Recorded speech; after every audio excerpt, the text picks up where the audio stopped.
Manisha academy channel में आप लोगों का बहुत बहुत स्वागत है। पिछले वीडियो में हम कुछ महत्वपूर्ण हिंदी के जो इम्पोर्टेंट क्वेश्चन थे उस पर डिस्कस कर चुके हैं। कुछ बचा हुआ है, आज हम इस पर फिर से डिस्कस करने वाले हैं। तो चलिए देखते हैं। ठहरा हुआ पानी ये नाटक है, किसके द्वारा लिखा गया है? तो शांति मेहरोत्रा द्वारा ये लिखा गया है, ठहरा हुआ पानी। आगे है मॉरिशस प्रेमचंद, तो ये किसके द्वारा लिखा गया है? अभिमन्यु अनंत द्वारा। आगे है आधुनिक मीरा किसको कहा जाता है? तो आधुनिक मीरा जो है महादेवी वर्मा जी को कहा जाता है।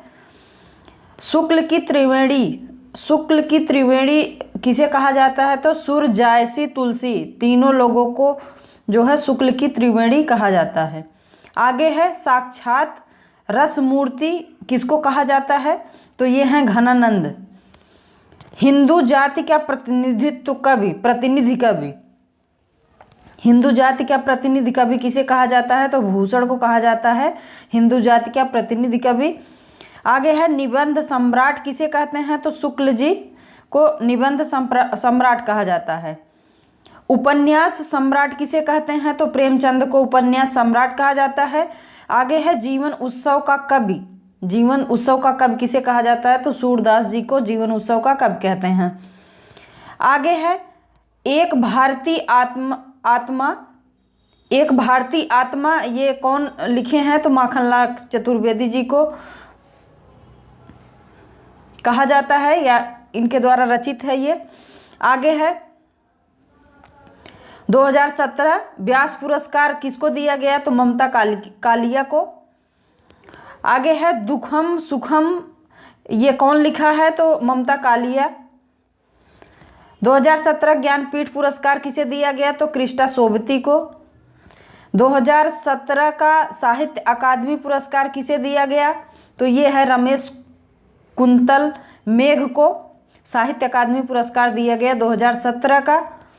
गेहूं और गुलाब कौन लिखे हैं? तो बेनीपुरी द्वारा लिखित रचना है ये गेहूं और गुलाब। कुकुरमुत्ता कौन लिखे हैं? तो सूर्यकांत त्रिपाठी निराला इसको लिखे हैं कुकुरमुत्ता।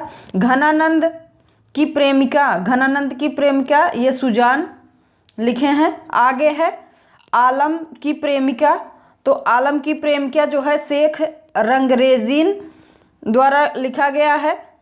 इसी तरह से आगे है महाअंधेर नगरी, तो महाअंधेर नगरी विजयानंद त्रिपाठी द्वारा रचित है। नहुस गोपाल चंद्र गिरिधर दास को कहा जाता है। आगे है मैला आंचल 1954 में लिखा गया है। पंत का जन्म कब हुआ था? तो पंत का जन्म 1900 में हुआ था। प्रसाद जन्म कब हुआ था प्रसाद जी का? तो 1889 में हुआ था। सहज प्रकाश सहजोबाई का है ये। आगे है उज्ज्वल नीलमणि जो है किसके द्वारा लिखित है? तो रूप गोस्वामी द्वारा। सेठ बांकेमल तो अमृतलाल नागर। वॉरेन हेस्टिंग का सांड किसे कहा जाता है? वॉरेन हेस्टिंग का सांड कहानी कौन लिखे हैं? तो उदय प्रकाश। छायावाद का पतन डॉक्टर देवराज। इसी तरह से आगे है अनुराग बांसुरी, तो अनुराग बांसुरी नूर मोहम्मद। नैन नचाए कही मुस्काए लला फिर अयो खेलन होरी, तो ये किसका है? पद्माकर का कथन है ये। कटरा बी आरजू राही मासूम रजा द्वारा रचित है। कनक कदली पर सिंह समारलता पर मेरु समाने, तो कौन कहा है? ये किसकी पंक्ति है? विद्यापति की पंक्ति है ये। आगे है साहित्य जन समूह के हृदय का विकास, ये कौन कहा है? तो बालकृष्ण भट्ट द्वारा कहा गया है कि साहित्य जो है जन समूह के हृदय का विकास है। आगे है सारा लोहा उन लोगों का अपनी केवल धार, तो ये पंक्ति का जो पंक्ति है वो किसकी है? तो ये है अरुण कमल की। आगे है दुखों के दागों को तमगो सा पहनना, ये किसका कथन है ये? तो मुक्तिबोध का ये कथन है। नया साहित्य नए प्रश्न, ये है नंद दुलारे वाजपेयी जी का। भाग्यवती के लेखक कौन है? तो इनके लेखक हैं श्रद्धाराम फुलौरी। आगे है मुक्त छंद के प्रणेता कौन है? तो ये हैं सूर्यकांत त्रिपाठी निराला, मुक्त छंद के प्रणेता हैं। इसी तरह से आगे है अभिनव जयदेव। तो अभिनव जयदेव कौन लिखे हैं? तो ये विद्यापति द्वारा रचित है। ये आवत जात पनहिया टूटी बिसरी गयो हरिनाम, तो ये किसके द्वारा कहा गया है? कुंभन दास। दिल्ली का दलाल ये कौन रचना रचित है, किसके द्वारा? तो पांडे बेचन शर्मा, जिनको उग्र कहा जाता है उपनाम, तो उनके द्वारा ये रचित है। आधुनिक युग का सबसे युगांतरकारी कवि कौन है? तो सूर्यकांत त्रिपाठी निराला जी हैं। मैथिली शरण गुप्त के बाद राष्ट्र कवि कौन है? तो ये रामधारी सिंह दिनकर जी हैं।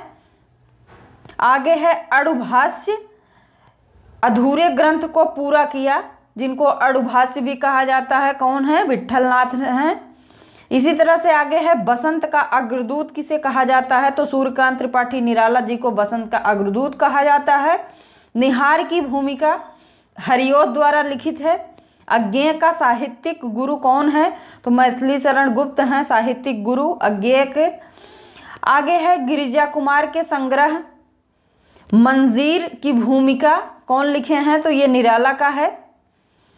आगे है गौड़ बहो, ये है वाकपतिराज का। रसवादी आलोचक कौन है? तो नगेंद्र हैं। संप्रेषण सिद्धांत किसने दिया? तो टी.एस. इलियट हैं। द डिफेंस ऑफ पोएट्री कौन लिखे हैं? तो पी.बी. शैली द्वारा लिखा गया है। उदात्त तत्व किसके द्वारा लिखा गया है? तो लोंजाइनस द्वारा लिखा गया है। अपभ्रंश का प्रिय छंद कौन है? तो दोहा है। इसी तरह से आगे है सूफियों का प्रिय अलंकार कौन सा है? तो समासोक्ति अलंकार जो है सूफी संत जिनको कहा जाता है उनका प्रिय अलंकार है ये। अवधि बघेली छत्तीसगढ़ी किस हिंदी के अंतर्गत आती है? तो ये है पूर्वी हिंदी के अंतर्गत आती है। भविष्यत कहा का संपादक है? तो ये है डॉक्टर याकोबी। उक्त व्यक्ति प्रकरण क्या है? तो ये व्याकरण शास्त्र है। आगे है प्राकृत पैंगलम, ये छंद शास्त्र है। राग दरबारी की कथा शिवपालगंज गांव द्वारा ये लिखी गई है। गोदान की कथा बेलारी गांव में लिखा गया है। ये जो राग दरबारी की कथा है ये शिवपालगंज गांव जो है यहाँ से संबंधित है। गोदान की कथा जो है बेलारी गांव से संबंधित है। झूठा सच का जो प्रथम भाग है वो जो है वतन और देश से संबंधित है। झूठा सच का जो दूसरा भाग है ये जो है देश का भविष्य से संबंधित है। विद्यापति पदावली का संपादक कौन है? तो बेनीपुरी जी हैं। मैला आंचल की कथा जो है मेरीगंज गांव से संबंधित है। इसी तरह से आगे है सबसे ज्यादा प्रबंध काव्य, तो मैथिली शरण गुप्त का है। श्रांत पथिक कौन लिखे हैं? तो श्रीधर पाठक। अनाम तुम आते हो ये किसके द्वारा रचित है? तो भवानी प्रसाद मिश्र। गोवध निवारण की भावना निसहाय हिंदू। आगे है चीफ की दावत, तो ये भीष्म साहनी द्वारा लिखा गया है। इसी तरह से आगे प्रेमचंद की अंतिम प्रसिद्ध कहानी कौन सी है? तो ये कफन है, मोस्ट इंपॉर्टेंट है। आगे है मानसरोवर के भाग 8। इसमें पूछा गया कि मानसरोवर के कितने भाग हैं? तो भाग 8 हैं इसमें मानसरोवर के। इसी तरह से प्रसाद की कुल कहानियां कितनी हैं? तो 69 कहानियां हैं। छायावाद की समर्थक पत्रिका कौन सी है? तो माधुरी जो है समर्थक पत्रिका है। वियोगी होगा पहला कवि, आह से उपजा होगा गान, तो ये पंत जी का कथन है।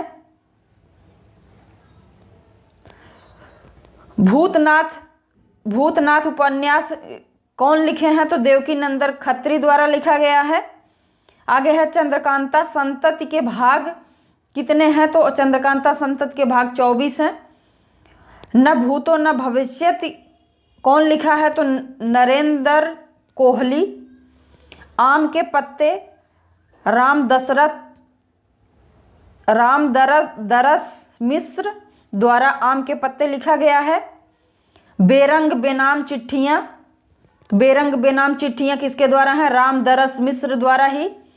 दुष्चक्र में सृष्टा तो बीरेन डंगवाल हैं। दुष्चक्र में सृष्टा सॉरी। आगे है पत्थर फेंक रहा हूँ तो कौन लिखा है, चंद्रकांत देवताले। हवा में हस्ताक्षर किसके द्वारा लिखा गया है, कैलाश वाजपेयी द्वारा। अंतिम अरण्य तो निर्मल वर्मा द्वारा लिखा गया है ये। आगे है और अंतिम है अंगबधू के संकलनकर्ता कौन है, तो रज्जब जो है अंगबधू के संकलन करता है। ये रहे हमारे पिछले वीडियो से संबंधित ही था ये सारे कंटेंट। तो ये सारे फैक्ट हैं के लिए भी मोस्ट इम्पॉर्टेंट है, क्योंकि दोनों के जो सिलेबस हैं लगभग सेम हैं। हमें उम्मीद है आप लोग को ज़रूर पसंद आया होगा। यदि पसंद आया हो तो वीडियो को लाइक, चैनल को सब्सक्राइब, कमेंट करना ना भूलें। बहुत बहुत धन्यवाद।